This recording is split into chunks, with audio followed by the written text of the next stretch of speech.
Have you walked into a mattress store lately? Or even worse, have you tried looking for one online? It is an absolute minefield of marketing jargon. You've got ice cooling tech, space-age polymers, 7-zone support, and infinity coils. In the last few years, buying a simple place to sleep has become as complicated as buying a luxury car. And here is the kicker. Despite all these choices, people are sleeping worse than ever. We are surrounded by options, yet we are paralyzed by the fear of picking the wrong one. Is a $500 foam mattress better than a $3,000 hybrid? Is a thicker mattress actually more comfortable, or just a marketing gimmick to use more material? Welcome back to the channel. I'm Sal, and today we are going to ignore the glossy advertisements and look at the actual physics of sleep. We are going to break down the Mattress Matrix to understand how materials, thickness, and even the weather outside your window dictate whether you wake up feeling like a superhero or a folded piece of paper. Let's explain. Before we talk about materials, we have to establish the primary law of sleep engineering. A mattress has two separate, often conflicting jobs to do. First is pressure relief. This is the soft job. Your body isn't a flat board. You have protruding parts like shoulders, hips, and knees. If your mattress is too hard, these points take all the weight, cutting off blood flow and causing that pins and needles feeling. Second is spinal support. This is the structural job. Your spine is a delicate chain of 24 vertebrae. Its natural state is a gentle S-curve. When you lie down, your mattress must exert an upward force that perfectly counteracts your body weight to keep that spine neutral. The confusion for most buyers is that they think soft means comfortable and hard means supportive. That is a myth. You can have a mattress that is soft on the surface for comfort, but has a rock-solid core for support. That balance is the holy grail of mattress design. One of the first things you'll notice when shopping is the profile height, the thickness of the mattress. You'll see everything from a thin 6-inch foam slab to a massive 16-inch luxury pillow top. Is bigger actually better? Well, from a physics perspective, thickness is all about compression and stacking layers. Think of a mattress like a car's suspension system.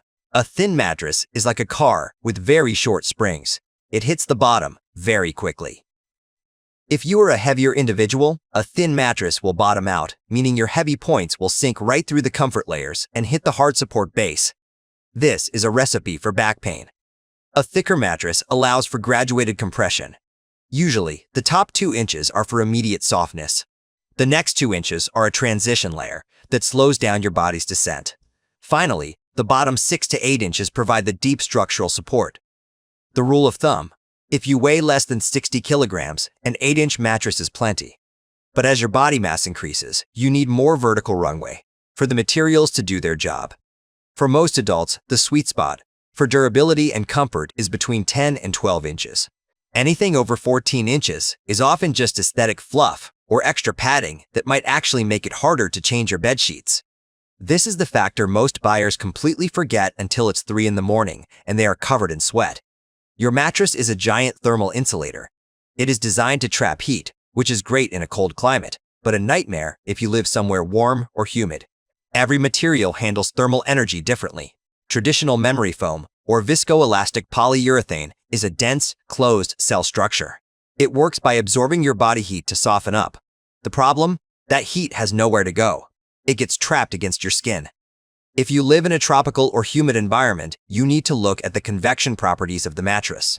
This is where latex and SmartGRIDs win. Latex is naturally porous, and high-end versions are molded with pin cores vertical air channels. This allows air to circulate every time you move. The SmartGRID technology is even more extreme. It is basically a lattice of empty space. Instead of sleeping on a block of foam, you are sleeping on a structure that is 80% air. If your bedroom isn't air-conditioned 24/7, the material's ability to breathe should be your #1 priority. Let's address the elephant in the room, the price tag. You can find mattresses from $200 to $20,000. Why the massive gap? Cost is usually driven by 3 things: material purity, density, and engineering complexity. Budget mattresses usually use low-density polyfoam. On day 1, it feels great, but after 2 years, the cells in the foam begin to collapse. You get that sag in the middle of the bed. From a value perspective, a cheap mattress is often the most expensive because you have to replace it every 3 years. Mid-range mattresses usually feature pocket springs or high-density foams. These are built to last 7 to 10 years. Premium mattresses use natural latex or complex hybrid designs. Natural latex is expensive because it's a harvested agricultural product, not a chemical one. But here's the secret. Latex can last 20 years without sagging. When you look at the cost, don't look at the sticker price. Look at the cost per night. A $2,000 mattress that lasts 15 years costs you about 36 cents a night. A $500 mattress that ruins your back and needs replacing in 3 years is actually a much worse investment for your health and your wallet. Now, let's look at the space-age favorite. Memory foam was originally a NASA project to protect pilots during high G-force maneuvers. The physics here is fascinating. It's a slow recovery material. When you apply pressure, it doesn't push back immediately. It flows around you. This makes it the king of pressure mapping. It is the only material that can almost perfectly distribute your weight so that there are 0 hot spots on your skin. Who is it for? If you have joint pain, or if you are a side sleeper who feels like your shoulder is being crushed on a normal bed, memory foam is a miracle. It is also the best for motion isolation.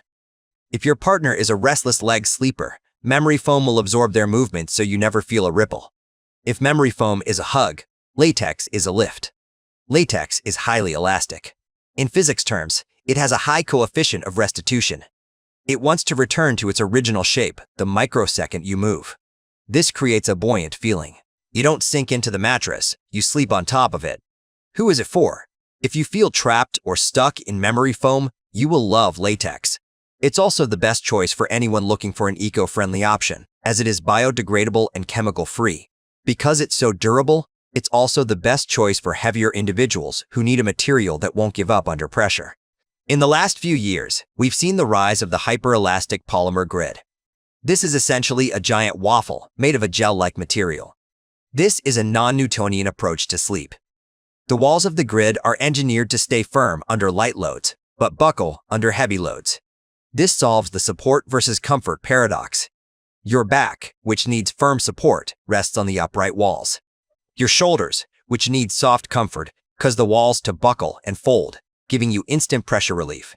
It is perhaps the most advanced mechanical solution to sleep in the modern market. Finally, let's talk about the hardware. Springs. There are 2 types you need to know. The Bonnell spring is the old school way. All the coils are tied together with wire. It's cheap, it's bouncy, but it's loud, and it transfers motion across the whole bed. If you're on a strict budget and sleep alone, it's fine. But for most modern sleepers, it's outdated. The pocket spring is the gold standard. Each coil is in its own fabric sleeve. They aren't connected. This means the mattress can contour to your body shape just like foam, but with the added breathability of a spring system. Most high-end mattresses today are hybrids, meaning they use pocket springs for the base and foam or latex for the top. It is, quite literally, the best of both worlds. So, after all this science, how do you actually pick? Here is the Sal Explain checklist for your next purchase. 1. Identify your position. Side sleepers need softer, pressure relief. Memory foam or plush hybrid. Back and stomach sleepers need firm core support, latex or firm pocket springs. 2. Check your climate. If you live in a hot area, prioritize latex or SmartGRIDs. Avoid thick traditional memory foam. 3. Calculate the thickness. Don't go below 10 inches if you want the mattress to last more than 5 years. 4. Ignore the firmness label. Firm from one brand is medium from another. Always look for a 100-night trial. Your body needs time to adjust to the new physics of the bed. 5. The edge test. Before you buy, sit on the edge. If the edge collapses, the mattress is poorly engineered. Good edge support maximizes your usable sleep surface. A mattress isn't just furniture. It's the most important piece of health equipment you will ever own. You spend 1/3 of your life on it. It is the foundation of your recovery, your mood, and your long-term spinal health. Don't let the marketing confuse you. Focus on the materials, understand the thickness you need for your weight, and always consider the thermodynamics of your room. If this deep dive helped you cut through the confusion, hit that like button. And tell me in the comments, what are you sleeping on right now? A foam hug or a springy lift? I'm Sal, and this was Let Sal Explain. Sleep well, and I'll see you in the next one.